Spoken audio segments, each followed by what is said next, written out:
Grabbing on my crotch, looking at my watch. It's time for the John and Ant Show. Good morning, everyone. Welcome to the John and Ant Show. John here. This is Ant. Main event happened last night. Also, I think that was main event. That was it last night. Yeah, there's not much, but Not much. There were a few lists put out there that we will go through. One of them put out by the WWE Fan Nation YouTube channel. God, I hate that Fan Nation YouTube channel. The only thing I used it for was the what did they do? The thing on Sundays. Are you serious? Are you Where serious? they Okay. bash every bad segment that happened in WWE or in WCW. Okay. Not in TNA, because that don't exist yet. Right. Well, I don't Soon know. to be. I don't know when they added that video of the best entrances, but I saw it recently. Any idea when they put it up? Does not say. Okay. Well, it's definitely an interesting one. Number one, we didn't really expect, but we probably should have. But let's go to main event first. Oh, well, give me a second. It does not really say, so... Okay, well, main event, we covered the spoilers, but again, it's not usually the same thing as actually watching it. You know, reading it and watching it are two separate things. And also, we do have news, but we'll talk about that later. Right. So obviously, you know, the first thing that happened that I noticed was yet another segment featuring Cody Rhodes and Caitlyn, and an appearance by Sheamus. You know, Sheamus once again making fun of Cody Rhodes' mustache. I'm starting to wonder, they have nothing to do for him, so they're just throwing him ideas now. They have Sheamus in three spots so it's far. either, let's He's either up Wade against Barrett, or Cody Rhodes, or Caitlyn now. Well, no. Well, he's not so involved with Caitlyn. He just made an appearance this time. Like you said, he's so far he's involved with Wade Barrett. He's in something with Cody Rhodes here, although this is probably over right now. I hope so. And then he's also got apparently something with the Shield. So you know he's got 5 storylines going on. Hopefully, like I said, I don't think the Cody Rhodes one is exactly a storyline, but it's probably just something to do on main event. Okay. You know, is that what started off the show, the backstage segment? I can't recall what exactly started off the show, but that was definitely one of the first things that happened. Okay. Because the first match was Cody Rhodes versus Sheamus. Now, obviously, you know, it's funny because Sheamus is supposed to be a face, but if you look at this from a certain perspective, he's being a bully here because he just walks up and makes fun of Cody Rhodes' mustache. What a bully. Be a star, Sheamus. Come on. So, and the funny thing is, it's not like Caitlyn is being repulsed by Cody Rhodes. You know, she's talking with him, and then they have a little segment later on in this program. Sheamus and Cody Rhodes, good match. You know, longer than anything they would have had on Raw, certainly. But obviously... Maybe a twist where Caitlyn turns heel and sides with Cody Rhodes. Or the other way around. Because, like I said, Cody Rhodes isn't acting like a douche to Caitlyn. It's Caitlyn acting like a douche to her. No, it's nobody's acting like a douche right at this point. So what's the point? What's the point then? I have no idea what's going on here. Is it like anyone making fun of the stash? Sheamus made fun of the stash. Caitlyn doesn't hate it. Doesn't hate it. She doesn't hate it. She actually referred to it as a mustache, as a love stash. It's a love stash. As the love stash. Interesting. Very interesting. But again, you know, Rob pointed out when I talked to him that probably never leaves main event. No. It's probably just something there, a little exclusive storyline there that won't amount to anything on Raw or SmackDown. We'll see. But again, the match wasn't bad. Again, but the problem is, you know who's gonna win. Obviously, of course, Cody Rhodes isn't gonna go over Sheamus. Are you kidding? It's a super push. Cody wins, right? Yeah, right. Poor guy. I mean, poor guy. Yeah, he had a good showing. Of course, he's gonna have a good showing. Whenever they give him time, he has a good showing. It's ridiculous how you'd say someone has a good showing, yet they're going to do absolutely nothing with the guy. So, showing your best doesn't really count. So, you know what? That's WWE for you. Yeah. So, Cody Rhodes loses, obviously. Broad kick. Which goes to our next match. Well, no. I just want to... I think this happened later on in the edition of Main Event. Well, we did get a video package of Ryback for some mysterious reason. Yeah, that was a video package hyping Ryback. Because, you know, Ryback needs the hype. Right? Come on. It's already hyped. He's hyped enough already. He's already over the moon already. How many more times are going to hype this guy? let's hype him on Saturday Morning Slam and on Sundays and Mondays and Tuesdays and Wednesdays. I didn't really. I don't know why they did that, but what can you do? It's getting ridiculous. Anyway. But then at some point we get a package with Cody Rhodes. He's frustrated backstage. Caitlyn comes by again and says something along the lines of the left stash never gives up. Uh-oh.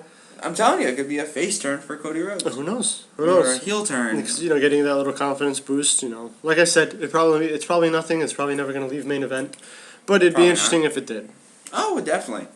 Then we get another match. If you want to... Jobber Gabriel versus Mark Henry. If you want to refer to it as a match. Because... Yeah, Jobber Gabriel. It's funny because I expected Justin Gabriel to be in the ring already when Mark Henry made his entrance. You know how sometimes they don't show the entrance of one person? Of the jobber? Whoever the jobber is, when they come back from commercial break. And this one was Jobber Gabriel. No, but they actually had Mark Henry come in first, and then Justin Gabriel. The jobber. Yeah. In this case, he definitely was. Poor Rob. He definitely... He got a few kicks in. A few kicks in. I don't think he ever knocked Mark Henry off his feet. So when did he Well, finally... there's this when really... did he finally say, I do this, or you do, whatever he yells? No, he did something else. Oh boy, what did he say this time? Gabriel was on the floor. After Gabriel got a few kicks in on Mark Henry. This is what I do! No, he didn't say that. He said, you like to kick? You like to kick? You like to kick? I do too! What? And then he just kept kicking him back down on the floor. This looks like a comedy gimmick of Mark Henry the Monster. Well, it wasn't a comedy gimmick, but I found it funny. Well, it looks like he's a comedian monster now. He's got the Kali doing the dance and doing this, and he's like, you like doing kicks, huh? He keeps kicking. Well, he didn't. This wasn't done. Come on. This wasn't done in a comedic way. It was supposed to be like a monster kind of thing. But if you noticed, it's been the past 2 weeks, and he's done this to 2 wrestlers that are jobbers so far. He made fun of Kali with the stupid... I still can't explain the Kali dance impression. And then he does the JG thing, huh? You like kicks, huh? Well, I like kicking too. I would Just like keeps kicking him. to have a GIF of Mark Henry's Kali dance. Just have that as a profile picture for one of my accounts. But it is. Yeah. There was an interesting spot though, where Mark Henry towards ACL. No. Oh. You know when he drags the carcass of the jobber to the corner. Yes. He gets up on the ropes and then he does a splash, right? He tore his ACL. He does a splash. He tore his MCL. No. Damn it. He jumped off, and Justin Gabriel tried to roll out, but he landed on Justin Gabriel's back. So this must have been El Bacho? Well, no, I don't think it was a botch. I actually think that that was supposed to be the spot. So if we hear tomorrow that JG is out for 8 to 10 months, yes, we know who to blame. We know it was a botch. And then he gets a World's Strongest Slam, and it's over. Then did he say, this is what I do? That's what I do? That's what I do. I didn't catch that. And eat more donuts. Eat more McDonald's. You're doing these donuts, man. With the Undertaker. Well, Baby Taker. The Undertaker. And Fatty Mysterio. I think they're all going to the Cheesecake Factory and eating some cheesecakes together. Anyway. What? It's true. You know they're all fat now. What was very interesting about... They're all fat. Admit, they're all fat. He's fat. Scott Steiner. Hailing from Dunkin' Donuts, from the great state of obesity. Do you remember that when he was the announcer? I might have to play that at some point. John's lost it. Alright. So, one of the things I noticed... Oh my god, Scott Steiner. I'm announcing. Oh my god. This is WCW, right? Yeah, no, this was in TNA. Oh yeah. Only TNA would be smart enough to put Scott Steiner as the ring announcer. And I remember he called, what was it? Instead of calling Kongtaraj, he called it Confucius. And the announcers had to correct him. Well, one thing I noticed at the end of this match between Mark Henry and Justin Gabriel, I looked at the time, and it was only 8:30. And I'm wondering, what are they going to do for the half of the show's over, and from what I know about the spoilers, there's only 2 matches. And then it all started making sense. I figured they would show a recap of Raw, and they actually God, I'm tearing. Give me a sec. they actually did show, give or take, about 15 minutes of the Punk Cena match. Like I said, I really wish Main Event would be its own thing. Okay, this is a good break. Speaking of, you bring up Cena and Punk. Uh-huh. What is your favorite match out of all of them? You have Money in the Bank, Night of Champions, this one, and what was the last one? There's 4.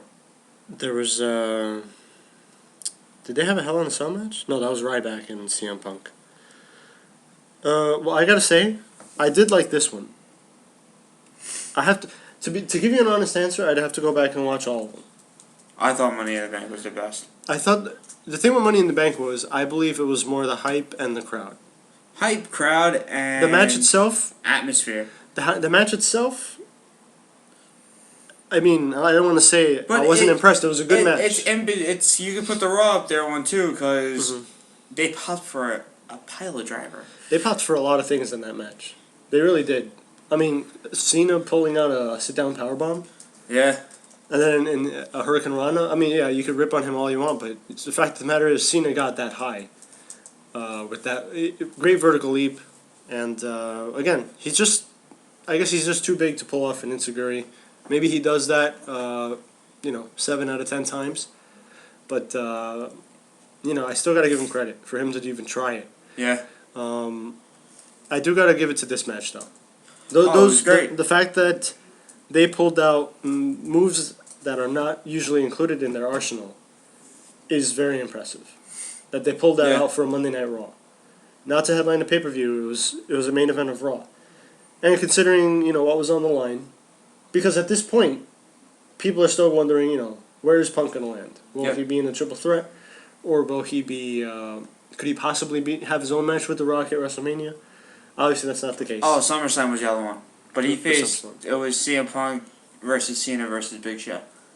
Yeah, because you just have to throw the Big Show in there, right? Yes. Well, like I was saying, I do got to give it to this Raw. Again, I will go back and watch all their matches, but so far this for me was maybe it's unfair because it just happened this week. This one seemed a little more memorable to me though, because just the fact that it was really well done. It was really well done. Let me just put it that way. Because there's one move. Oh boy, what's it called? I know some people refer to it as the protoplex. I don't know. Yes. It wasn't done the same generic way that it's always done. How does Cena do it? The guy throws a punch, misses, and Cena does it, right? And this one he did it in a different way. He pulled it out in a different manner, and I thought, all right, so these guys went the extra mile to not do the same thing they've been doing for a while now. And again, pulling out moves that you haven't seen them do in a while, or ever do, really. I can't remember seeing Cena do a sit-down powerbomb. It was impressive, don't get me. It was very impressive. I enjoyed the match. And you go back and you look at CM Punk's pile driver, he did it really well. Yes, he did. He did very well, and I wouldn't be surprised if that's now in his moveset. Because maybe you do trust him enough to do it now that you saw that he did it flawlessly. I trust him. So, but funny mention for Rob. He said that now he has to go into WWE 13 and add those to their movesets. That's kind of funny. So. But Rob's a dork, so. Oh, Rob likes doing different things. He enjoys more what he does on the games. I remember we went to his house. It was more He's about a giant dork. I will allow Rob to defend himself tomorrow. Dork. Come on, he's just looking through the movesets. Looking through the movesets. Just play the game. Well, how many times can you have? You play to win the game. You play to win the game.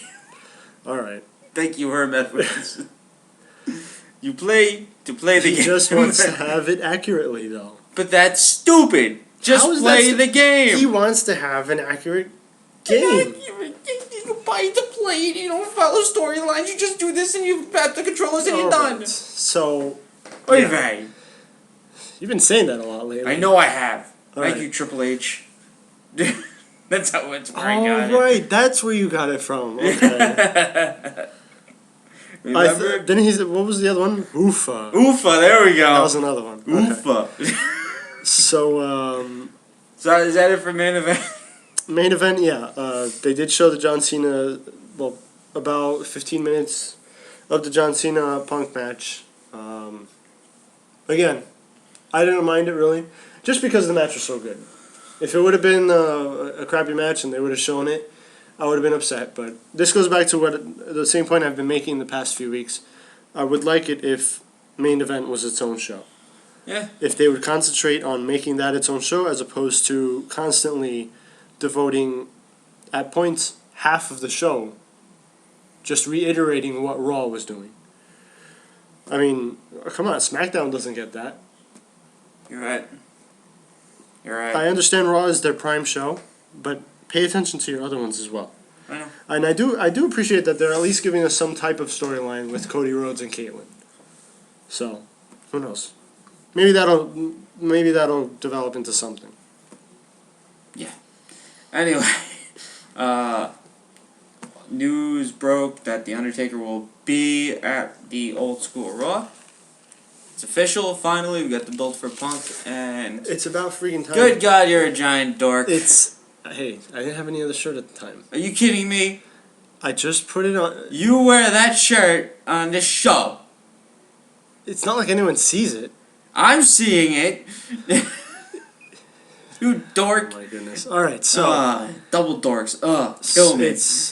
Oh my goodness. Can't All say right. anything about my shirt. What? Well, Caesar's Can't see Palace. me. Alright, Caesar's Palace is Can't a good place. Can't see this. I can see it. I'm Can't looking see at me. So, Anyway.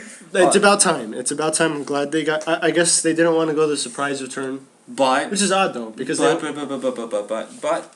I want to see The Undertaker and his old school gimmick. Because what's the theme? Old school. Thank you. But you're going to be very disappointed. Because we're going to see a baby... We're going to see... baldy Taker. Baby pregnant Taker. That's what we're going to see. Goo goo gaga. Yeah, he's going to have the same attire. I just don't see them being that creative to say, hey, Taker, why don't you use your graveyard clothes? That, you know, the old stuff you used to wear. It would be nice to see, absolutely. But, Old school hat. I don't see them going that way, though. Not really. Purple gloves back, or gray, or whatever. Mm. You know, it'd be nice to see. Also, actually, speaking of the old school Raw, it's supposed to be a throwaway Raw, which means no storylines will be built to WrestleMania. That can't This be is right. like their week off from WrestleMania. That How can't- could you do that? That can't be. That can't. They have to at least have something there to further a storyline. Aside from The Undertaker, They can't be. returning- They can't be stupid enough to waste a Raw. That's in between now and a WrestleMania that doesn't have many storylines leading into it. They said it will take shape the following week. That's stupid. They need to start right now. What do you want me to tell As you? far as I'm concerned, they started too late. Of course, And, it's WWE. They always start late. They start late on everything. I don't know. I know they've been focusing so much on the Rock and Cena I know. / Punk for so long Speaking of now, that they neglected a lot of other storylines. Even the Brock Lesnar Triple H storyline, that had like how long of a gap? I know. That wasn't even referred to for months, and now they just bring it back. I know. But also, you bring up how they're... Yeah, you bring up Undertaker and Punk now. Do we get the build for Cena and Rock 2? We have to start getting that now. Immediately. Guess what? We get to see the dumb, lame promos again. You're a fruity pebble. You look at your wrist. I gotta wonder if they're still gonna use the Fruity Pebbles thing. Have it downstairs. No, but I wonder if he's still gonna use it as an insult. Most likely, Because- it's The Rock. It's It's possible. The Rock. It's possible, yeah. He goes to his old old stuff all the time. If it works, it works. Right. You know, what did he call It will be interesting to see the difference between last year's and this one's, because seeing as how the title is on the line this time, there should be a difference. Last year there was nothing on the line, nothing. It was just, I don't like you. I don't like you either. I don't like you more. Right? What more can you do? And then you just have the match. The match, I don't think lived up to the hype. And then what happened afterwards? Boring. I mean, I think this match could be worse than WrestleMania 28. I really don't think it will be worse. I really don't think it'll be worse. We'll count the rest holds. We'll count the rest holds. I do think. I don't know. It can't be worse. I can't. I have. Maybe I'm wrong. And for all I know, I will be wrong. But I just have this thing in my head that both those guys, they're competitors, and I gotta feel that if we're saying the match was terrible last year, they gotta know it too. A lot of people thought it was great. Well, a lot of people were just blinded by the hype around it. Cena marks and Rock marks. Well, a lot of. And possibly WWE marks in general. Of course. Anything the WWE puts out there, they love it. A little 5-year-old. Oh, yay, Cena. And crying when he lost. Take that, little kid, Cena. Yeah. That's about the only thing that The Rock did that Smarks loved. Made little kids cry. He made kids cry. What a bunch of evil group of people. But, but I'm not I understand what WWE is doing with Cena. You push the little kids, they buy the merchandise. But you know what? There's one day he's gonna turn Hulk Hogan and turn your backs on you just like Hulk Hogan did. I don't see it. It's gonna happen. It's been done already. But WCW did it, not WWF. It could happen. It could happen. I just don't know if WWE is gonna go that way. Look. Say what you will about WCW, they took a lot of risks, and some of them destroyed the company, but that was one risk that will always be remembered. The fact that they had the balls to turn Hulk Hogan heel. And it worked. And WWF didn't. And why not turn John Cena heel? And it makes sense. Yeah. Yeah, but I think they missed their opportunity with the Shield.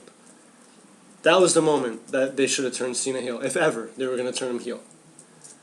Like I said, the idea that when John Cena and Ryback were the last two people in the Royal Rumble, have Shield come in and eliminate Ryback on behalf of John Cena, and there's your heel turn. At the pay-per-view, that starts the road to WrestleMania. I think, that was one of the many places where a potential John Cena heel turn could have taken place, but they didn't do it.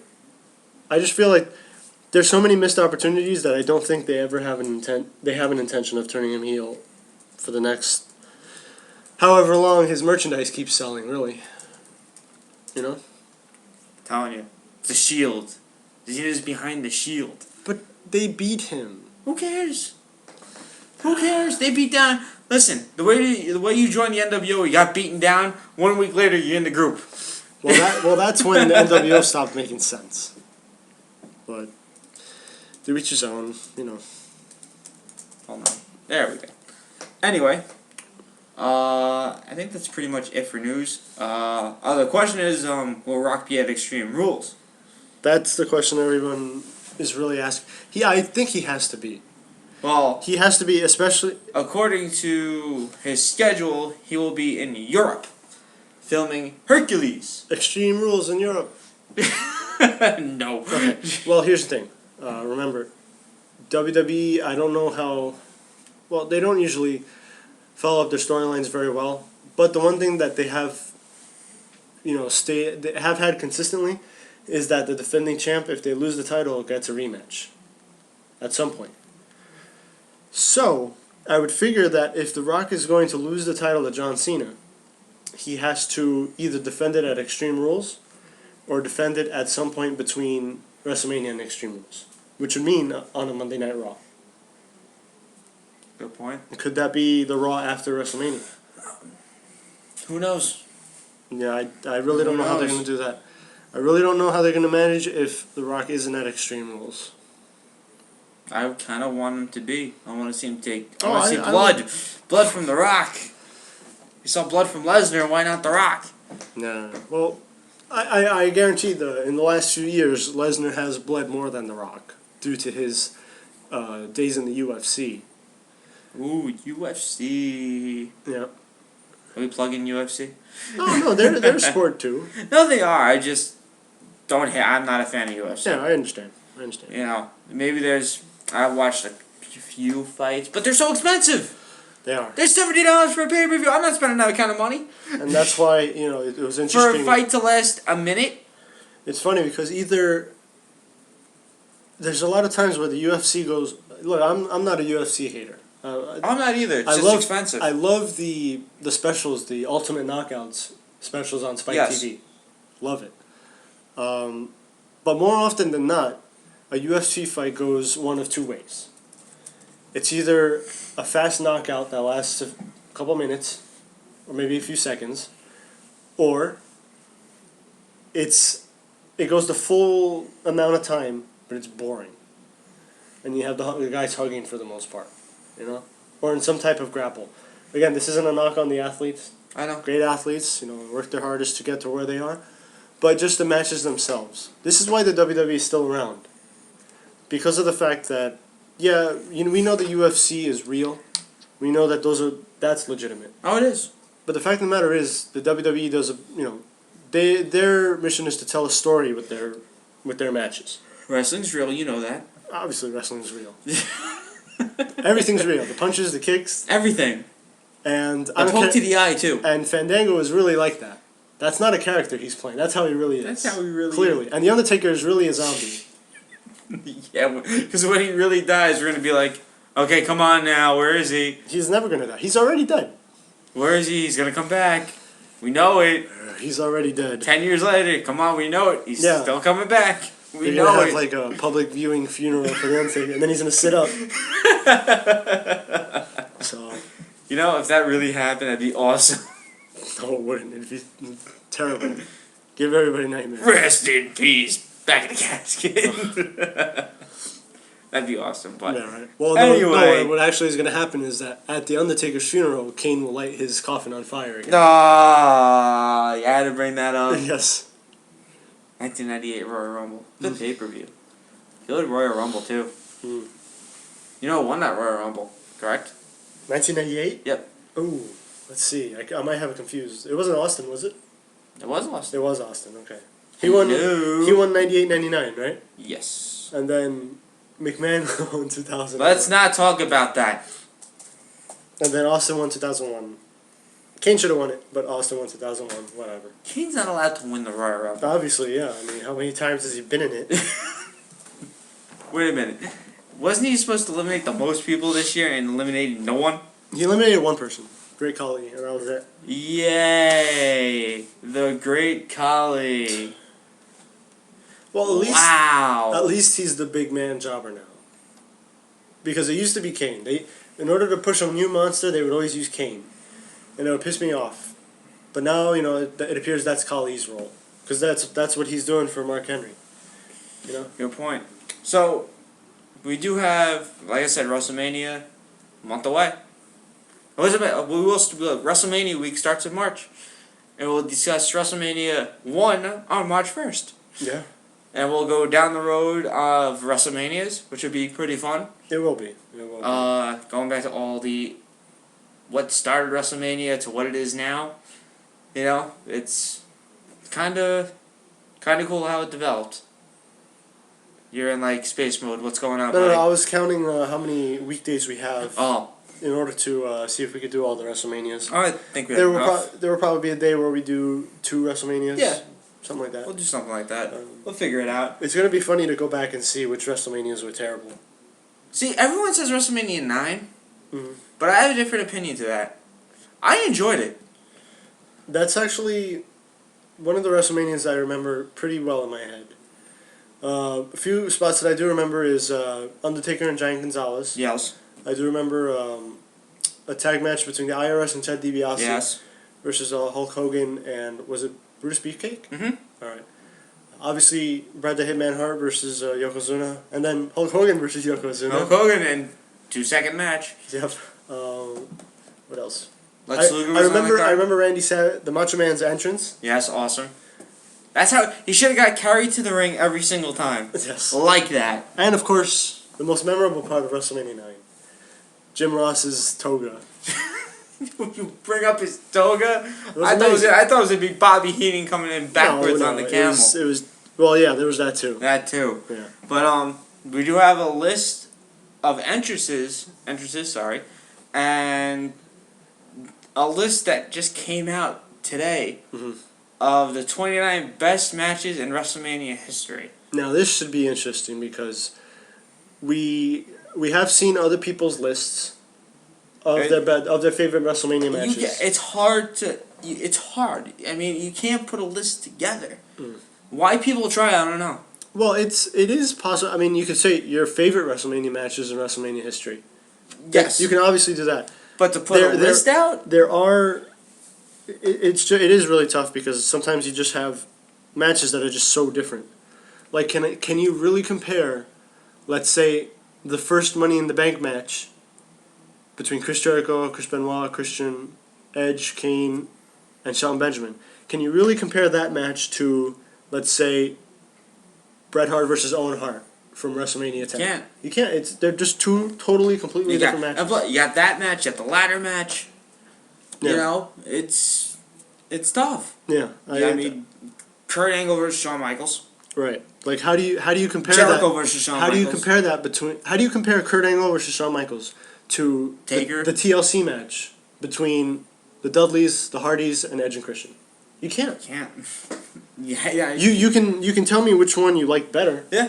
But Oh, I mean, definitely. in terms of comparing them as To a match, really narrow down, if you really want to make a list, you have to go through every single match of WrestleMania history, starting with WrestleMania 1, and just work your way down.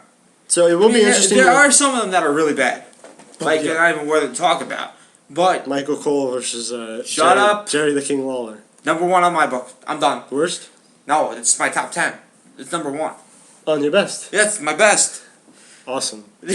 So Michael Cole's undefeated. He is Can't undefeated. See me. Far more interesting than Undertaker's win streak. 20. Stop it. Anyway, I'm just kidding. But Well, my favorite What list do WrestleMania you- matches are clearly all the pre-show battle royals yes. that they have.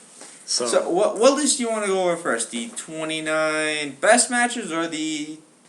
let's do the best matches. Okay. Let's do the best matches first. So out of this list, number 29 strolls along. Edge versus Mick Foley at WrestleMania 22. Okay. This match I remember very well. I do actually remember being over at King of Smark's house. Oh, King of the Smarks. I watched this WrestleMania with him, and we loved it. We loved the match. Obviously, what everyone remembers is the spot where, The flaming table. yes, Edge speared Mick Foley through the flaming table. That's actually a spot that I was quite surprised they did at a WrestleMania. It was a very good match. All in all, though. Because you had some spots with Mick Foley, some spots with Edge. Yeah, Didn't Mick Foley put Edge through the tax? Or He put him did. Through, he went through some tax, and I do Okay. believe at one point, I don't remember if this was the match or not. It might not have been this match, but I do remember one spot where Mick Foley put barbed wire around Sacco, Oh, okay. and I don't think it was this match. It might have been another match, and he did it to Lita actually, not Edge. I got you. See, but this I see. It's a good match, great match. But I don't think it should be on the list. Okay. Should not be on the list. There's better. I think there's. I better. think the reason it was there is because of that spot. Oh, I know. Because the It's match, a great spot. The match itself, I remember it well. It was good. It was good. Definitely very entertaining. But obviously, the moment that made it for Yes, the the table reason it spot. got on this list was because of the table spot. 28 Hulk Hogan versus Andre the Giant WrestleMania 3. All right. Obviously, I've seen this match. Not technical whatsoever. Not what? Not technical. You know, they're Tactical. both. No, of course not. They're both. One's a super heavyweight. One's a heavyweight. Right. This is a power versus power match, basically. So, you know, I guess Andre is Andre the Giant. Yeah. And the moment in this match is pretty much when Hulk Hogan body slammed him. Yes. But I think Andre the unstoppable force versus the immovable object. Yes. Andre the Giant controlled most of the match, I believe. Yes. Mm-hmm. If I'm wrong, I'll rewatch the match, but I'm pretty sure he dominated most of the match. Right. Because it's the Giant, Yeah, of course. This is the. Is it a classic match? Mm-hmm. No. Were they on the list? Yes, for that one moment. And again, another match that probably made it on the list because of a certain spot. Obviously, the spot being Hulk Hogan body slamming Andre the Giant. Yes. So, definitely worthy of being on the list. And again, another thing that might have been, that might have gotten it on the list was what this match did for wrestling itself. Yeah. Just pretty much launched it. And right? And that shot is once again the crowd exploded. You go back and you watch this footage, and it's sad how into it the crowd was back then. You look at it now, and you look at the crowd now. Let's just put Louisiana out there. Or how about some spots? Yeah. Let's put some spots in the crowd. Oh God! What a snorefest Louisiana is. Louisiana. Definitely one of the worst. Versus Triple H WrestleMania 22. This is another one that I caught when I was over at his place. King of Sparks. And everyone thought, well, I don't know about everyone, but I certainly thought Triple H was going to come out on top of this match. A lot of people did. I thought too. I thought as well. And one of the reasons I thought was, it was around this point where it started really eating away at me that Triple H has these politics backstage, or allegedly, but although it's pretty much confirmed. One of the reasons I thought he would win this was because of the fact that he was losing at WrestleMania. He had just lost at WrestleMania 20, tapping out to Chris Benoit. And then he lost again at WrestleMania 21 to Batista. Okay. Both times, he dropped the title. And I figured, alright, he's in a title match again against John Cena. John Cena's beating everybody at this point, not Triple H. So maybe Triple H, his ego gets the best of him. And he wins the title at WrestleMania. And to my disappointment at the time, because I hated John Cena at this point, John Cena made him tap. Can't see me. John Cena made Triple H tap out. And this was in Chicago. And the Chicago crowd was firmly behind Triple H. Chicago, once again, smart mark area. Not even that, just people couldn't stand Cena anymore. Oh no, at one point, like I said, you couldn't stand Cena, but once again, when you go into a town or a state, and Chicago is a Smartville area, New Jersey, Smartville area, New York, Smartville area, Connecticut, a bunch of Smarks. All pretty much the East Coast is Smarks. Right or wrong? It does have a good amount of. They do come out in forces, especially for WrestleMania and I would say the Raw after WrestleMania. See, you know what's funny? Sometimes the Royal Rumble. What's funny about Smarks though is they say, oh, they don't watch Raw, they don't watch SmackDown because they think the brand's a bunch of BS right now. Mm-hmm. But they'll go to the shows like WrestleMania and say, oh, well, I paid this amount of money and I didn't enjoy it. Well, you say you don't watch the product. Mm-hmm. Why do you go anyway? No, that is that always does confuse me.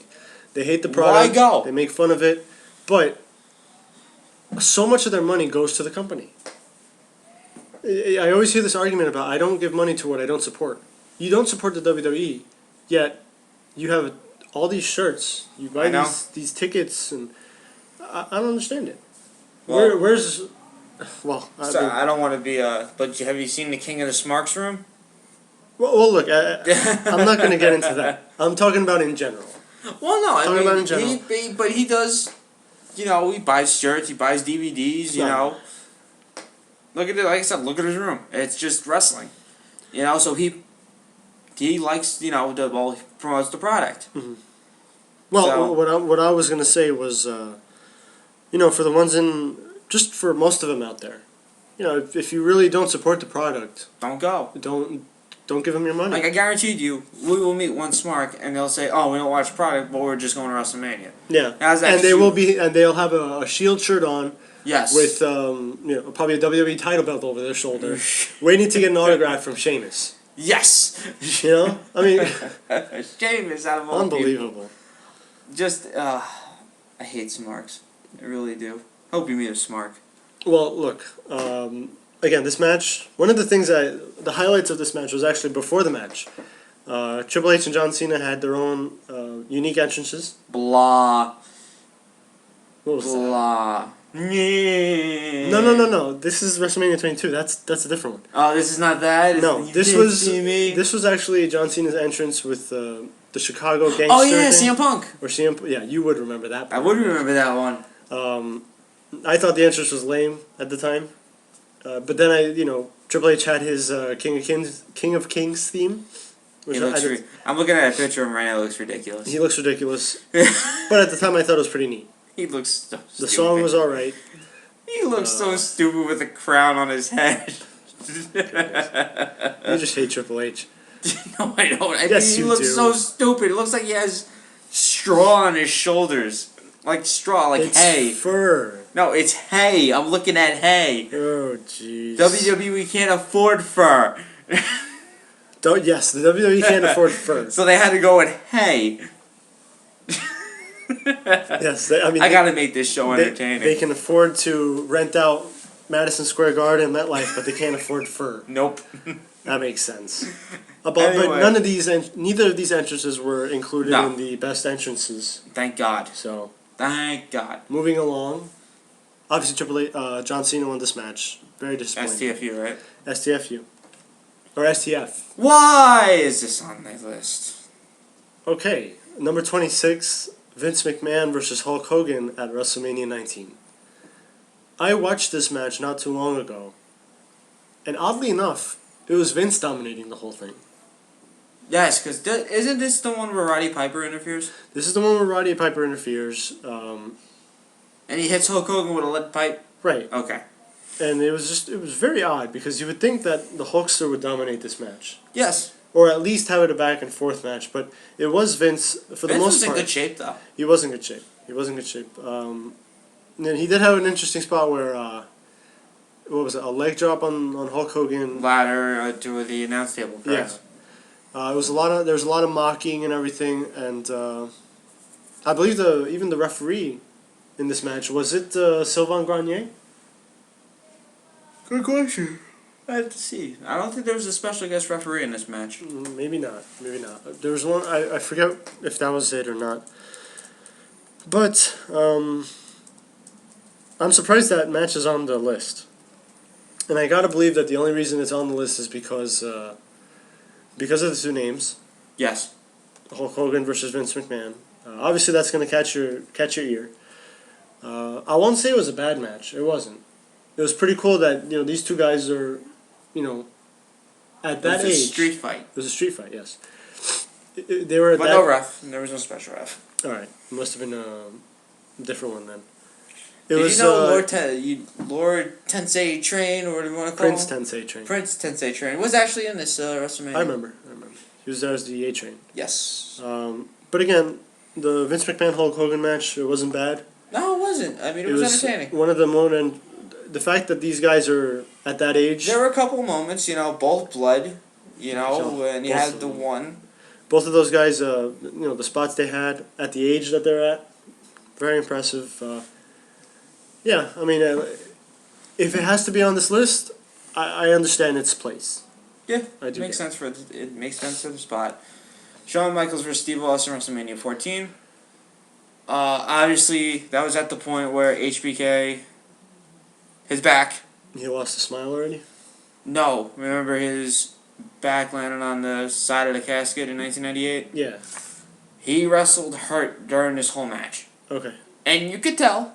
You could go watch the match again. I have. And you get to see the look on his face every time he lands on his back. He comes up. It's just like this E and ooh and ah. E. Sting face. But yeah, this is the reason why this match is so memorable, was the way HBK lasted in the match. And lucky it didn't do no further damage to his back. I give him props for wrestling that whole match in his condition. Absolutely. Because he could easily be paralyzed from the waist down, or something happened in a match where Stone Cold does more damage to the back, or does a mistake, or does a botch. You know, so it was impressive. He wrestled hurt the whole match. Is this the one Mike Tyson was involved in? Yes, Mike Tyson was involved. He made the quick 3 for some odd over. And I want to say that, or what do you call it? That's when he knocked Shawn Michaels out, right? At the end of the match? Okay. But all in all, a very good match. Michaels versus Cena, WrestleMania 23. I think their hour in England was better. Shawn Michaels versus John Cena. Oh, you mean the edition of Raw? Yes. Afterwards. I do agree. That was so much better. I do agree. This is yet another WrestleMania that I caught with Steve. And again, this time we were fully behind Shawn Michaels. Interesting because Triple H actually missed this WrestleMania. Yes. And Shawn Michaels came out to his DX music. He didn't come out to his own theme. I hated that Shawn Michaels tapped out here. Yeah. I didn't like that. My logic as a kid was, okay, so the WWE wants me to believe that Bret Hart couldn't get him to submit within an hour, but John Cena could. Yeah. I wasn't buying it. Come on, man. But still good. Like I said, still a good match. But the hour in England, oof. Right. Cena also no-sold. Yeah. That was a big deal. Again, we're never gonna know whether or not Shawn Michaels not shaking John Cena's hand was a work, or if it was just kayfabe. I mean, if it was legitimate or if it was kayfabe. Because there are some there who say that Shawn Michaels didn't shake his hand because he was upset that he no-sold. I would have been upset. Well, I would too. Why are you not selling? But then also others say, no, that was just part of the storyline. We'll never know. Right. You know, people could try to say, oh, well, I read this report and it's been confirmed. The only person who knows for sure is Shawn Michaels. Yes, that's it. Yeah. And maybe John Cena. Maybe John Cena. I wouldn't ask John Cena. I'm not a kid, that's why. Alright.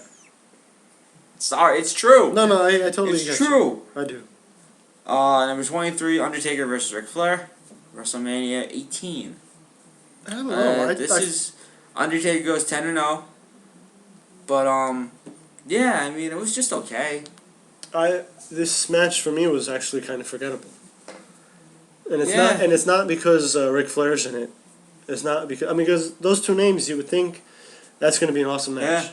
You really think would. Taker Flair, it's like, oh, this works. Yeah.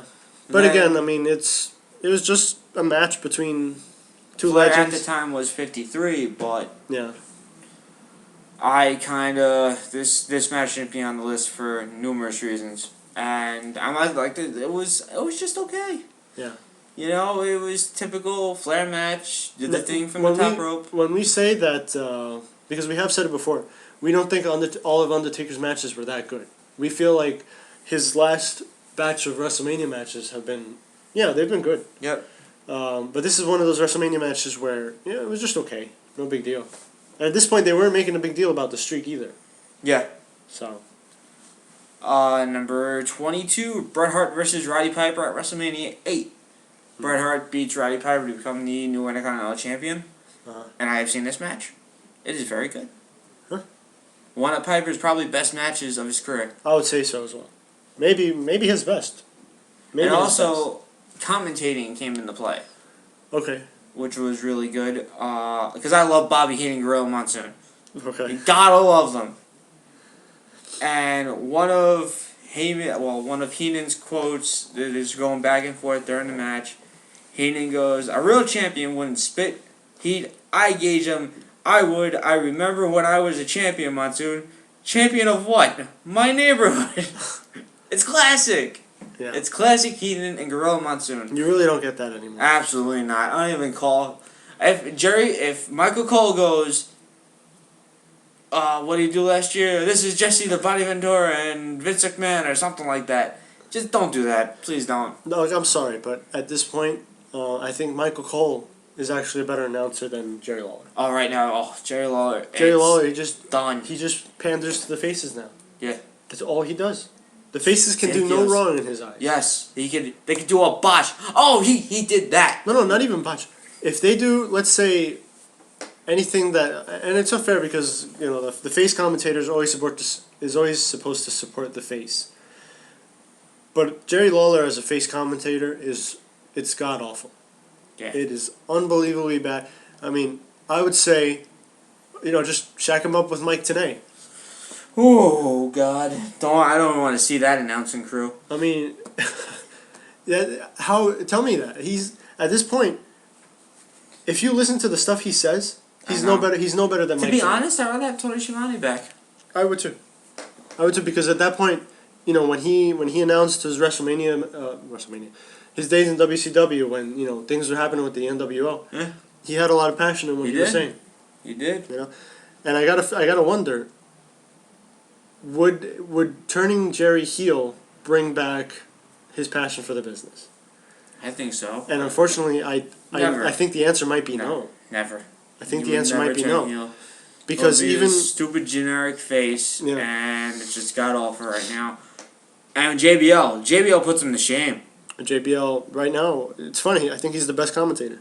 He puts both of them to shame. It's not even I funny. mean, yeah. JBL every now and then does botches words. And you but want who to doesn't? know who else puts them? Three of them to shame. CM Punk. Even the Miz's commentary. Yeah, I hate on the Miz all the time, but his commentary isn't half bad. It really isn't. See, when he was doing NXT and when he was injured, that whole time when he was on, he owned all two of them, Jerry Lawler and Michael Cole.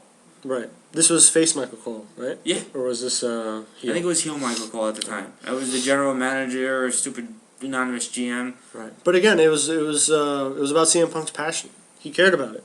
At this point, Jerry Lawler is just bored with the product. Actually, there's you can find it on YouTube, like a 20-minute to 40-minute clips of just CM Punk ranting on NXT and commentating on NXT. Yeah. So I checked it out. It's hilarious. Yeah. He owns both Jerry Lawler and Michael Cole. I just love how Michael Cole didn't care about the business. About Yeah. NXT, really. I know. That's another fight. You see him snoring and sleeping and taking a nap. That's great. Back to the list, really off track. Number 21, Brock Lesnar versus Kurt Angle. We all know this match. It's the shooting star headbutt. The shooting star headbutt that Brock Lesnar hit on Kurt Angle. He executed it perfectly. Rob convinced me of that. It was not a botch. He hit the match. He hit the move the way he was supposed to. Yeah. And also, Kurt Angle was injured going into this match. Yes. His neck was in really bad shape. And just going in there, it's really dangerous. Very dangerous. I can't believe he went through with it, really. But that's the type of competitor that he is. And it's funny because if you think about it, this match almost killed both men. Yeah. It could have potentially killed both men. Brock Lesnar's the worst. Yeah, well, it could have killed Brock Lesnar. They both could have walked out of that match paralyzed. Oh, I know. You heard what I just said? They both could have walked out of that match. Yeah. They would not. They both could have not walked out of that match paralyzed. But the match itself was phenomenal. Every time these two get in the ring, I know. there's just something. It could be that they are legitimate competitors. They have a history of being legitimate competitors, and that shows in the ring. The chemistry they have is amazing. It's a really good match. It is. It really is. And I'd watch that match again. Yeah. Which I will be, so. 19 Savage versus the Ultimate Warrior, WrestleMania 7. I believe this is the match I think Savage, leaves.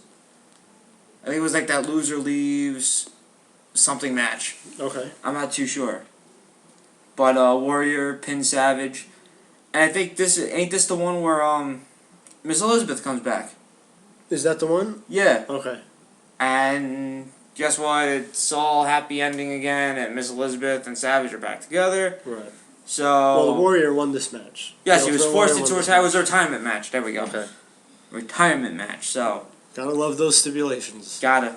But we got the Miss Elizabeth and Randy Savage back together, and what do we got? We got a super awesome wedding. Yes, a wedding that actually was not interfered with.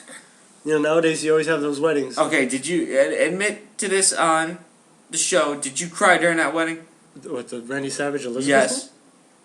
I don't think so. I didn't. I did. I have to go back and watch it. I did. I have to go back and watch. I don't remember it very well. I do remember the image of Savage and Elizabeth, during the ceremony. I do have to go back and watch it though.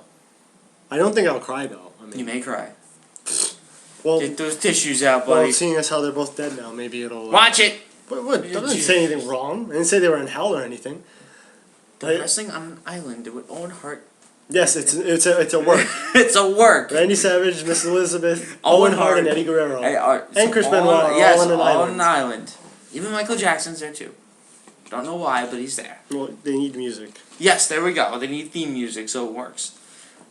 Oh my goodness.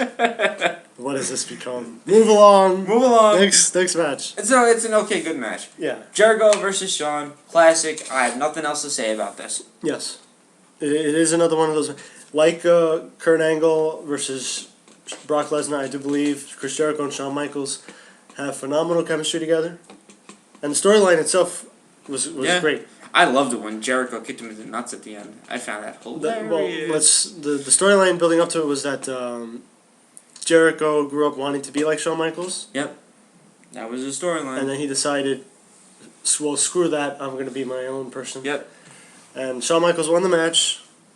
They go in for a hug. They hug in the ring, in the middle of the ring. It's a feel-good moment. Yay! And then, whammo. Boom. Chris Jericho just kicks Shawn Michaels in the place you really don't want to be kicked. You really want to turn heel? That's the way you turn heel. But it was great. Yeah? It was great. I mean, it's funny. He was a heel going into the match. Yeah.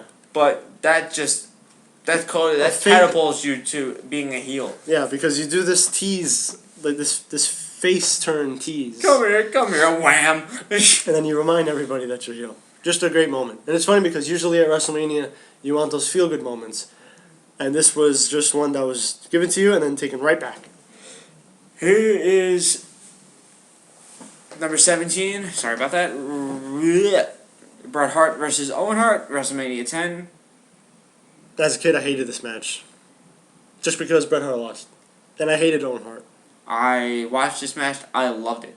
Well, I'm talking about as a kid. When you were a kid, you understand you're a Bret Hart mark. Then you go back and you watch it again, and you realize, wow, these two are something else. And they had two matches, one at WrestleMania, one at SummerSlam in a steel cage. So yeah, it was nice to see Owen pin his brother. Yeah, because it was basically constantly overshadowed by Bret. Yes, he never got a title shot. His whole career really, yeah, was overshadowed by his brother.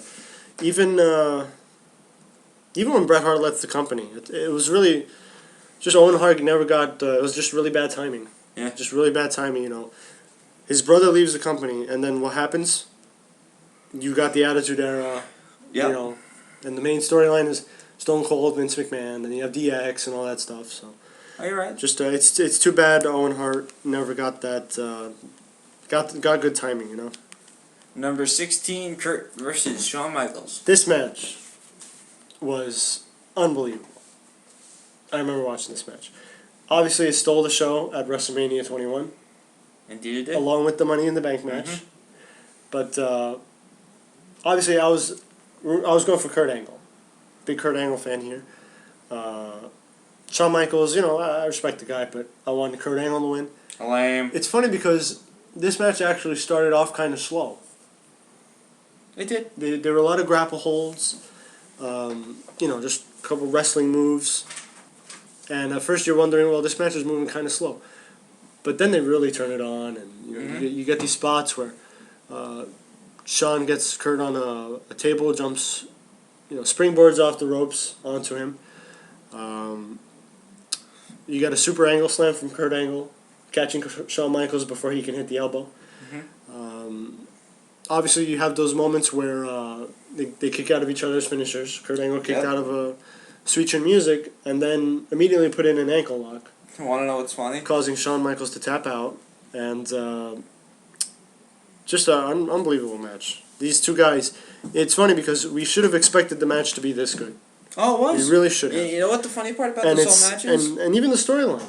Oh, even the storyline. It was a good storyline. Look, this is what the WWE doesn't seem to understand how to do anymore. This is what they really don't know what to do anymore.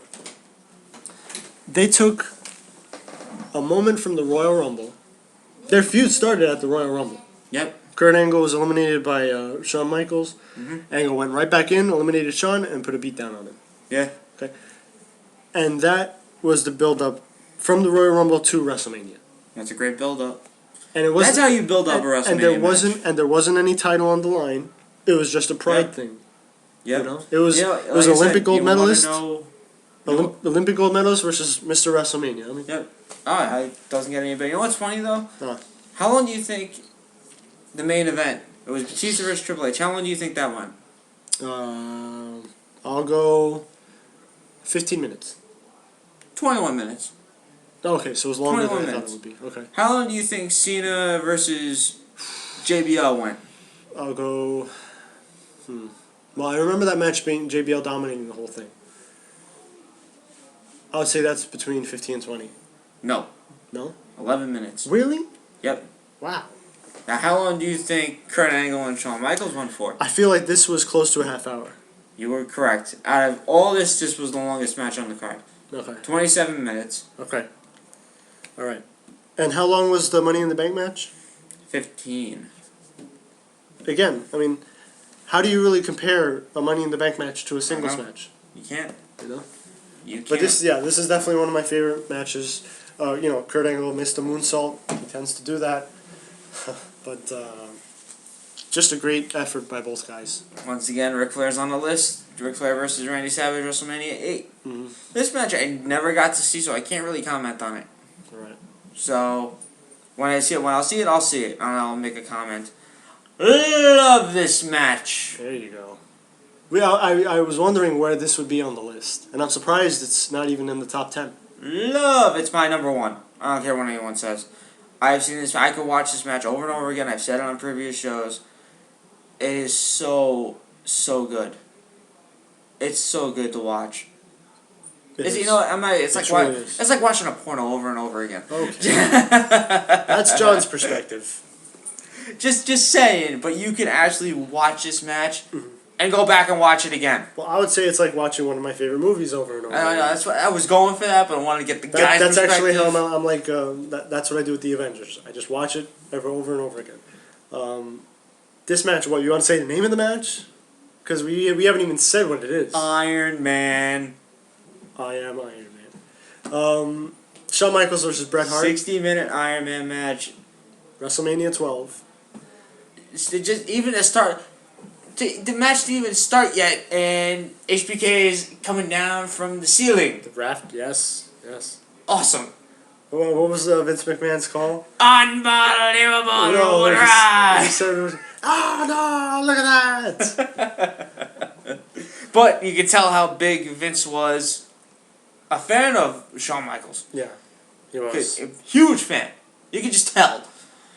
The way he just acted on the mic towards him. Yeah. And he was a heartbreak kid. Yeah. Vince was a heartbreak kid, Mark. Yes. Which, speaks volumes of, why things happened to Bret that probably seemed unfair. And not only, this match went into overtime. The build-up again to this match was phenomenal. This is when HBK lost his smile. Was it now? I believe so. I don't know. He won the title. No, well... Or the Boyhood Dream. It was the Boyhood Dream. Yes. Coming true. That was the storyline built to this. And I remember the pay-per-view hyping this match the entire time. But why do you lose his smile? It keeps confusing me. Why do you lose his smile again? Again, that's something, Shawn Michaels could say whatever he wants, but only he knows that. Only he knows that. If you want to try and look for why he lost his smile. I just don't get it. One thing that I remember was... watching this pay-per-view. I remember I had my family over watching it. Back in the day where pay-per-views were, a pretty reasonable price, and you actually got your money's worth. Or you had illegal cable boxes at one point. No. I did not do anything illegal. I ordered it like a good citizen. Huh? What? But I do remember them hyping this match a lot. And one of the things they hyped was the preparation for this match. It's funny because, even Bret Hart went into this. Their video package of Shawn Michaels made him look like this epic warrior getting ready for the climactic battle. They made him look like a superhero. Then you look at Bret Hart's footage, and what is it? He's jogging in the snow, and since it's like terrible weather, he looks like an old guy. He's being put in wrestling moves by an old man, his father, and just doesn't look very impressive. But I mean, it's his type of training, and I can't recall if it was this pay-per-view, but I remember them having these little, not like a trophy, but like little plaques, and they would make them available. One if Bret Hart won, another one if Shawn Michaels won. Yes. You remember that? Yes. Okay. I don't remember. I don't remember getting one. I would have maybe Bret Hart won, but the match itself. It's funny because so many people say before this, they didn't know if people had the attention span to want to keep watching a match for an hour. I mean, I remember like back and forth. The Kurt Angle Shawn Michaels match, even though it was great, it still felt long. Because it was long. I mean, this is a match that was 60 minutes double plus, that time plus overtime, right? And again, you wonder how exciting can this match be, because for an hour you run the risk of repeating spots. Yep. You know, which they never did. Right, and just amazing. I mean, and a lot of people call this match overrated. Not even close. It's to not overrated. It's not overrated. It lives up to the hype. I mean, nobody scored a pinfall or a submission until the very end. Until the overtime, actually. Yep. It was 0-0 until, hey, Bret Hart got screwed. Stop it. Should have won it. He had the sharpshooter on. You Bret Hart mark. He had the sharpshooter on. Time expired. Yeah, and then Gorilla Monsoon comes out and gives it overtime. Yes, because it deserved overtime. That was stupid. It deserved it. Stupid if the match was stale and boring, it didn't deserve it. But it ended up being great, to greatness, to awesomeness. It was. To Iron Man standards, because we can never get that kind of Iron Man match again. No. And never. I do remember me saying, this is I'm not gonna get into that now. We'll do that another time. But yes, this was definitely the. Are you thinking of Iron Man with The Rock and Triple H, where Undertaker comes back? No. Because that was also a good. It was good. Iron Man match. It was good, but I prefer. Plus The Rock though, not Triple H. Yeah. Well, again, I mean, this was an Iron Man match, the Bret Hart Shawn Michaels that, you always remember. Like I said, I probably watch it again, so it's that good. Savage versus Hulk Hogan WrestleMania 5. Mm-hmm. I could. This was the breakup between the Mega Powers. Uh-huh. And if you remember, Miss Elizabeth, Hulk Hogan, it was in a tag match. Hulk Hogan was teaming with Randy Savage, and Miss Elizabeth gets knocked out. And Hulk Hogan takes her back to, backstage to get it checked out. Yeah. Savage like, where were you, bro? And does this and that, and does this whole Savage voice. And all of a sudden, there's a fight going on with Hulk Hogan and Randy Savage. So this made the WrestleMania 5 match between Savage and Hulk Hogan. Mm-hmm. And it was okay. Yeah. Yeah, I mean, it was okay. Yeah, again, one of those matches. It was just this story between Miss Elizabeth. She made the story. Yeah. She was pretty much in the middle. Who did she go with, Hulk Hogan or Macho Man? Yeah. So like I said, okay. I do. Maybe again, this one gets a really big boost because of the names that are in it, as opposed to the actual match. Number 12, Rock versus Stone Cold Steve Austin, WrestleMania 19. Yes, their third match at a WrestleMania. Took 3 Rock Bottoms to beat him. Yes. This was finally the one where The Rock beat Stone Cold Steve Austin. As of right now, it is Stone Cold's last match. Yeah. Last WrestleMania match, I should say. Because I can't remember if his match with Eric Bischoff. That doesn't count. Well, his actual real match. Well, maybe that. I mean, I don't know if that was even before this or after this. But this was, his last WrestleMania match, and I, for one, wanted to stay his last WrestleMania match. I don't want him to come back and face CM Punk. I want this to be his last match because I did go back. I love it. Great match between the two. Just something about those two in the ring that always, gets you. And why else would you want? Again, if you're Stone Cold Steve Austin, I would figure you want your last match to be against the biggest rival you had in the company. Also, I did find out why he lost his smile. Okay. I guess it was on. I read the book of HBK, a very good book. All right. This was, what was it titled? Oh my God. What was the HBK? Hold on. I gotta find the book's name now. It's ridiculous. It's not in my possession. Someone has it. Someone stole it from me. Someone stole your Shawn Michaels book. Yes. His name begins with Joey and ends with an F. Well, yes, he has my Shawn Michaels. In terms of this match, Heartbreaking Triumph. Heartbreaking Triumph. Right. Shawn Michaels story. Very good book. Okay. Get it. But it's a metaphor for him losing his smile. He was getting a while, I guess, drugs, painkillers, demons, and all that kind of stuff. Mm-hmm. I guess that makes sense in a way, because at that time, drugs... They were running, correct? Right? Yeah. At that time, remember, in the ESPN 60 we watched Scott Hall, didn't they say HBK also did drugs? Oh, yeah, absolutely. So, absolutely. Maybe he did have to face his demons and go for help. And I think that's when he finally became... Oh, wait. After it was DX. Yeah. He became a born-again Christian. Right. He turned his life around. Yes. And but if you guys know what that means, comment. I mean, he lost his smile. Well, somehow we're doing the list, damn it. And we're just... I The Rock and Stone Cold Steve Austin. Sorry. Just a phenomenal match between the two. Obviously, both of them, I would say, were probably on their way out. Yeah. The Rock already at this time was not necessarily part-time, but, you could say part-time, really. Because at this point, he was doing some movies. Yep. But again, he had a great match. He was in great condition. In fact, he was actually smaller than he had been early in his career, I think. Okay. He wasn't as jacked as he usually was. And he's not even close. He wasn't even close to what he is now. But he looked great in this match. And so did Stone Cold. You could see the pain in Stone Cold as he's getting rock bottom. It's a very good match. Then obviously you had something there. After the match, Rock whispered something to Stone Cold Steve Austin. Pushes Earl Hebner away. Yeah. Because it's between the two of them. Get out of my way. Yeah. So. But I would have done the same thing, so. Yeah.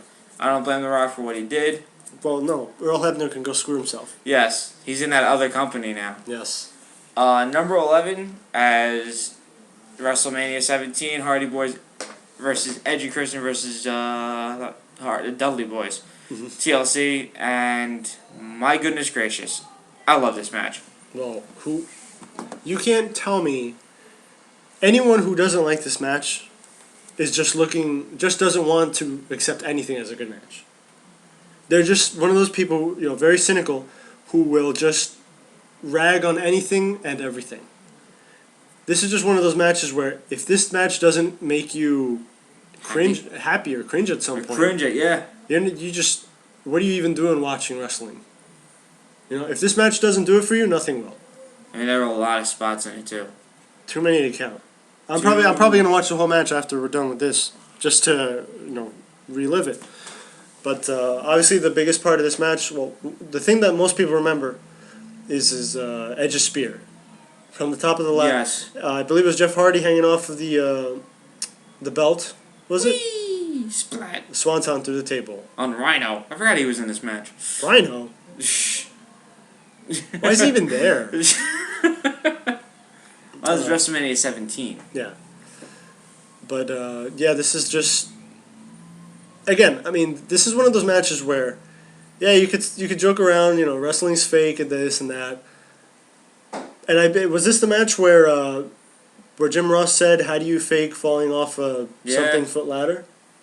Yeah, you're right. It's the truth. I mean, you could rag on wrestling for quote being fake or whatever, but you're gonna tell me you're gonna try a swanton off the ladder and think you're gonna come out of it just fine? Yeah, you're right. I just want to see the spear. It's such a cool spear. Really, I mean, that's the one spear I can just watch over and over again. Mm-hmm. As we're watching Jeff Hardy. And it's funny because usually we say, well, Edge's spear isn't the best. Well, no! Oh, a little botch there. A little botch in the match. A little botch. But again, it's gravity doing the botch. It's exactly. But those things happen. You're gonna screw up though on that spot, because the ladder, was bending a little bit forward and he just fell. It happens. Yeah. And we know how fragile the WWE's ladders are now. Because now apparently they break. Yep. When you go through them. Now I'm trying to figure out why Jeff Hardy is not just attaching the belts. Uh-oh. Oh, God. Well, now Bully Ray. This is just bad news for Jeff Hardy. Yeah. Oh boy! Just unbelievable. Good God. Unbelievable. Oh. So, like I said, Wow. it's just matches like this where it's so tough to compare it to a singles match. Just wow. That spear has me mind boggled right now. Number 10, Hulk Hogan versus The Rock. Don't have to say anything more. Icon versus icon. Yeah. Legend versus legend. Now, see, this isn't actually a match between past and present that I would say lived up to its hype. Yeah. Okay. Unlike a certain match. It's gonna happen again. Where they took a superstar from the present and put him up against a superstar from the past. He lost once already. And they had a terrible match. Yeah, where one of them actually fell asleep. Rock, this wake match between Hulk Hogan and The Rock was. And The Rock was face in this match, and he got booed. He got booed. Right? He got booed. You gotta remember, this was in Toronto. Canada's another place where smarks come out in full force. Canada. Just a few noteworthy moments from Canada. I do remember WWE had a SummerSlam in Canada once, where it's Kurt Angle versus Eddie Guerrero. Eddie Guerrero's the face, and they were cheering on Kurt Angle. There was a match between Triple H and Eugene. Obviously, Eugene the face, and they actually got a Eugene sucks chant going. And Jim Ross is just like, I don't believe this. I don't believe it. And this is generally why Canada is usually referred to as Bizarro World. Yeah. Or Bizarro Land or something like that. Bizarro Land. And the same thing happened here. The Rock was the face, Hogan was the heel. And Hogan got this reception that you just don't see anymore. He did. I was really impressed about this match. Just the whole Hulk Hogan, let's go Hogan. And obviously, this is a match where Hogan is past his prime. Yeah. But he still held his own. He still held his own. And, there are people who say, oh, Hulk Hogan never had a great match. Well, this is one of them. This is one of them. This is one of them. This is one of them, definitely. Undertaker versus Shawn Michaels, WrestleMania 26. This was the second one. The first one's better. It's my opinion. Well, I can guarantee that the first one will be ahead I hope it's ahead of this list. Like I said, I liked it, but it didn't compare to the first match. Now, like I said before, storyline-wise, this was better than the first. Oh, definitely. Because it had everything on the line. Everything was on the line. I do think they did have a bit of a spoiler, though. Not very smart to release Shawn Michaels' career DVD right before the match. Morons. I mean, come on. Really? Oh, yep, he's losing. Yeah, obviously. But freaking give it away. I've said my thoughts about this match already. But like I said, the storyline itself, the build-up, better than the first. Oh, definitely. The match itself, not as good. I don't know. Because this was let's be honest, they did try to repeat some spots. They did, and for the most part, the spots in this one weren't as good as in the first one. Correct. Okay. That was just how I felt. Next, I would say this is the best match out of Ric Flair's career. Ric Flair versus Shawn Michaels, WrestleMania 24. Right. Ric Flair put everything out on the line, even out of shape. He was amazing. It would have meant a lot more to me had it actually been his last match. Yes. But he went off to that other company. The other company that he tried to bury in one interview. And then he sees himself going in there, and then at one point wrestled in his underwear against Jay Lethal. I mean, but again, this match, I do give Ric Flair's credit. Like I said, just like Undertaker, Shawn Michaels 2, this one had a lot on the line. It did. And I never want to see Ric Flair cry again. Because it's not pretty. But this led to a story because on Raw it did get even more emotional. Mm-hmm. Yeah, everyone you could imagine there. I wasn't emotional for it because again I'm not a big Ric Flair fan. I understand. I'm not a big Ric Flair. But it was nice to see the original Four Horsemen there. Oh, absolutely. Absolutely. Batista, all those Cena, and pretty much almost all of the Undertaker made an appearance. Not on TV. Not on TV. It was recorded. But that was nice to see, and he cried. Ric Flair cried again. No, Undertaker cried. Did he really? Yes, he did. Because He I cried. watched the video and I couldn't see. It's hard to tell, but Okay. he does shed a tear. Okay. But yeah, just emotional. The whole 24 hours is emotional for everybody. So, number 7, Undertaker versus Triple H, WrestleMania 28, In the Hell in a Cell. in the Hell in a Cell. Now, see, this is interesting because I believe it's Rob who said that this match isn't that good. No, it's not. Right? I agree. I agree. I This don't- shouldn't be number 7. I don't understand why it's this high in the list. This shouldn't be number 7. I would absolutely replace. But I would switch this with the Iron Man match. like I said, but there are some good spots in the match. Oh yeah. Super kick into a pedigree. You think it's over. Yeah. We thought it was over. Mhm. Because we went, no. Like I said, we got kind of loud, and I thought the referee hit 3. It was close. Yeah. It's But again, that I mean, was a if great you- spot. Yeah, it was. Because even Shawn Michaels was more emotional in the match. You could tell. That's why, that's why, if anything, the match was good because of Shawn Michaels. Yes. Shawn Michaels was there to tell more of the story. Because, again, I just didn't think, I'm going to be honest, I didn't think either Undertaker Triple H match was that good. And I'm talking about this and WrestleMania 27. Not the other one. Not the other one that apparently doesn't exist. Even though there's a grave for it at Fan Access. See, it does exist. Yeah. Yeah. Again, this was more about the hype than the Yep. actual match. So, my favorite ladder match, Shawn Michaels versus Razor Ramon. Another match that I do remember watching with my whole family at the time. Again, the misconception is that this was the first ladder match ever. It wasn't. It was not. There is I don't understand why a lot of people don't know about it. Between Bret Hart and Shawn Michaels. But this is the one that made the match famous, I would say. Okay. More use of the ladder. Mhm. Michaels doing Just everything with it. yeah. Razor Ramon just being himself. Yeah. Scott Hall in And his he went prime. under the ladder. Yeah. He didn't Scott go- Hall in his prime. I love that too, because the whole thing is going through a ladder, Ladder. bad luck, goes right through it like it's nothing. and that's just the type of character Razor Ramon was. As Shawn Michaels went, I'm going around. Yeah, yeah. And he had Diesel ringside. Diesel power. Oh, man, that guy. But then he got thrown out by the ref. Yeah, You out here! the drum roll and everything.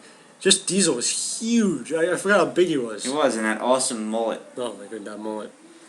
Top 5, baby. We've Here we made go. it. Savage versus Steamboat. They, obviously, if you heard about this, they went through every single spot in this match before the building opened. Uh-huh. They practiced this match, and that's why it was so good. And it certainly showed. Yeah, it did. If some people do not know, Randy Savage versus Steamboat, they went through every single spot in this match to make it that good. Yeah. That's awesome. It is. And Just the match turned out to be great. Two professionals doing what they got to do. Give the fans what they want. Just amazing, and it's amazing. This match is probably, on this list, it's put up ahead of Very Hulk Hogan high, and 5. it's put it up against way ahead of Hulk Hogan versus Andre the Giant. I'm interested in 4 now.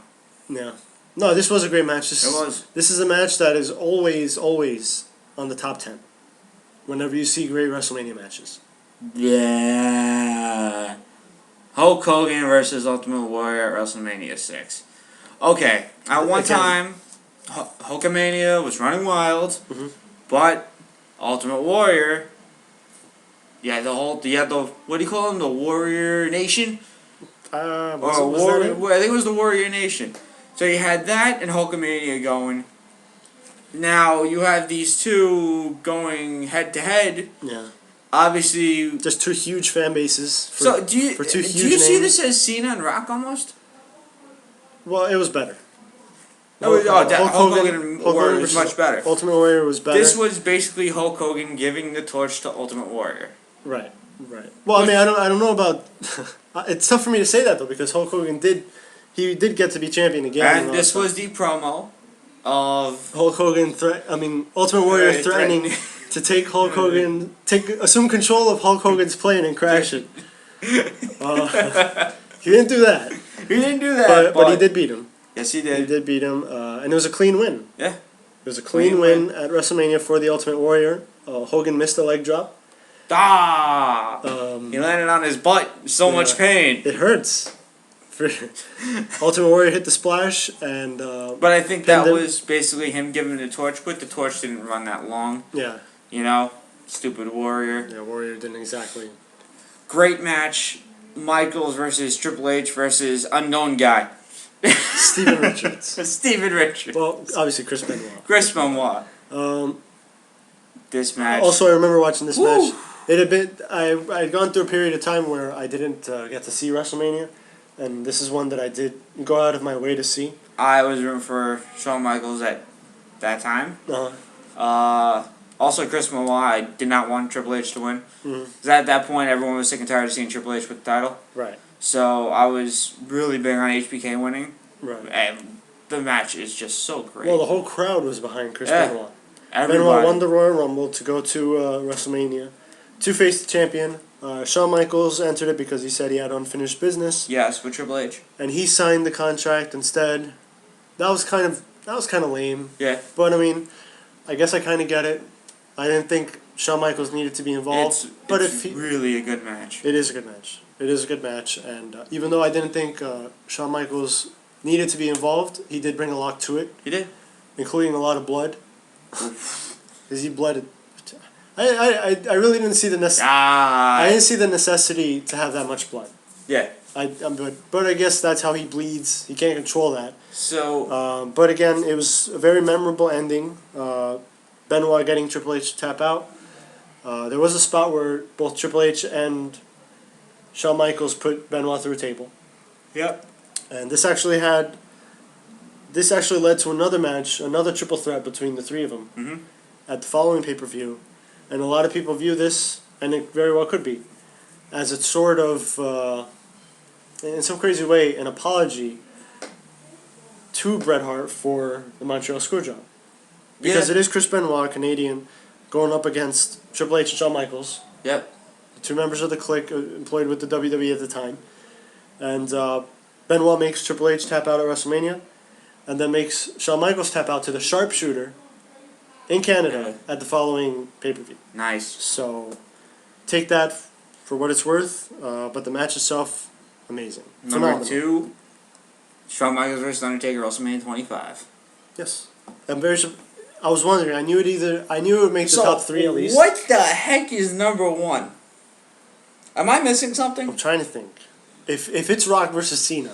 I'm done. I'm just turning out. We're going off air. Because I'm going to explode. Let's talk about this match for a little while. I do agree with Steve. You know. I'm nervous to hit that next button. I do agree with Steve that, like I said, this one's build-up wasn't. No, it wasn't. It wasn't nothing special. But the match was just so good. It was just two legends going up against each other. Yep. Shawn Michaels had nothing on the line. It was just Mr. WrestleMania versus The Streak. Not a big deal.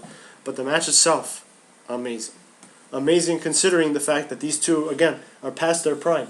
Yeah. Both in their 40s. Right. Was Shawn Michaels in his 40s at this point?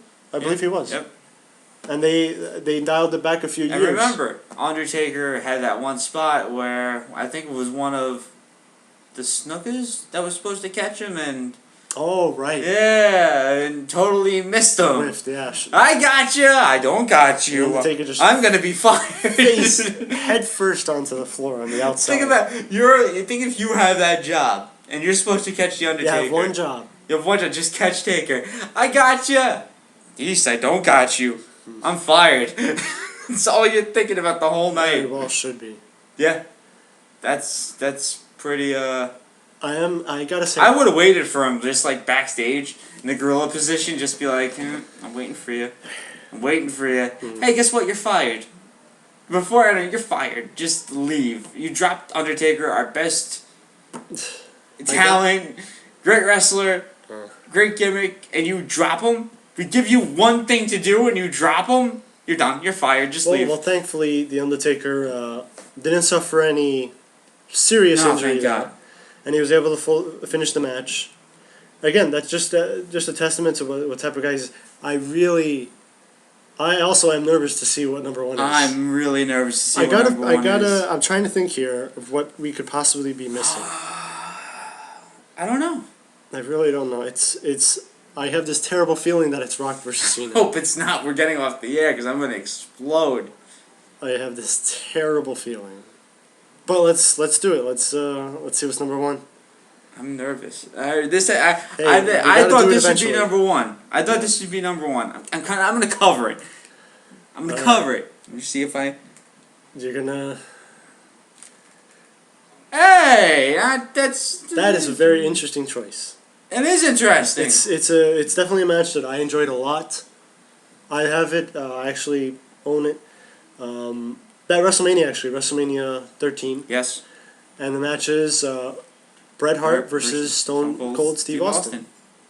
With Ken Shamrock as the special With guest Ken referee. Shamrock as the special guest referee. Very interesting, as Bret Hart was the face, Stone Cold was the heel, and by the end of the match, Stone Cold was the face, and Bret Hart was the heel. Total switch, switch. And it's amazing because what decided that was the crowd. Yeah. It was the crowd that decided to defect to the Rattlesnake. I am very surprised that this is number one. Not because I don't think it deserves it, just because I didn't think it would be that high. Wow. Because I have seen other lists that have this at least in the top 10, maybe top 15. This is actually the first list I've ever seen that has that as number one. Yeah. Again, very well done. I loved the match. It was great. Obviously, the most popular spot being The Stone sharpshooter. Cold passing out to the sharpshooter. And bleeding all over the place. Bleeding all over the place. There was a bit where in this match where their fight spilled out into the audience. It did. Because again, the build-up between this match was that these two genuinely hated each other. Mm-hmm. They just hated each other. And the first thing that happened was during Bret's entrance, when he came out, he got in the ring. As soon as he steps in the ring, Stone Cold jumps all over him. Yeah, right? And they just start brawling. It's just a straight-up fight. I loved the match. Again, I'm surprised it's number one, but you're not going to hear an argument from me. No, I have nothing to say, to be honest. Yeah. You know, I thought it was going to be Cena Rock, and we would have been off air, but I'm quite happy to be honest. And many say that this is the match that made Stone Cold Steve Austin. Yeah. Yeah. That gave him that boost that he needed in order to carry the company well, like I for said, the next few years. It'll be interesting because we're gonna watch these WrestleManias all over again, and it's gonna be tough watching the first couple because it's out of our prime. It will. You know, it's the past. You know, it's gonna be tough because we know what happens, but it should be fun. I actually can't wait for WrestleMania week to start. So. What's the date? March 1st is a Friday. So it starts, February's almost over. I keep forgetting that. Yeah, wow, February's so short. Damn, February. Well, now we can go into the list of the best entrances, or would you like to leave that for tomorrow? Today's Thursday, right? Today's Thursday. We have TNA Impact tonight. TNA. What else is going on? Yeah, we could say that for tomorrow. Okay. You know, because we have a pretty, like I said, it took over an hour and 30 minutes of the show. Pretty lengthy. Pretty lengthy, but I think there are more entrances I want to see before that top 10. Yeah, that's a good idea, actually. We'll look into that. You know, like I said, it's hard to come up with a WrestleMania list. It is so tough, but maybe we'll come up with a top 10. And like I said, it's going based on opinions. And if you guys don't like them, it's okay. You can comment, bitch complain, do whatever you want. You know, but I can say that on air because they say it on the fan now, like it's no problem. It's hilarious. But yeah, do what you guys want. I don't care, to be honest. I guess I'll tell Rob he can come up with a top 10, but he's a dork and won't. He'll come up with a top 5 or a top 8 or a top 2. and I'll give King of the Smarks his shot. But I want to hear his top 10 WrestleMania. Well, I do believe that he does have his top matches. Oh, he might have altered it, seeing as how another WrestleMania has passed. So who knows? So we'll have TNA tomorrow. God, we have to watch TNA. That's like torture. It's like torture. No, it's not. It's amazing. Yay, Joker Sting. Yes, they need to bring back Joker Sting, and everything will be okay. I'll do it to end the show. All right. Do what? There we go. So we'll explain that at some point. So Yeah, well, it's just the Sting. What was it? The Bound for Glory. yes, his match with Mick Foley. Was it Lockdown? I think it was Lockdown. Lockdown. That's right. And just Sting's face in the tail of the tape is amazing. And that'll eventually be our picture for one of our videos. Eventually. Maybe tomorrow's. Who knows? But yeah, that's gonna wrap it. We'll have entrances tomorrow, TNA, and we'll get out of here. So we'll see you guys tomorrow on John. This is Aaron. Later.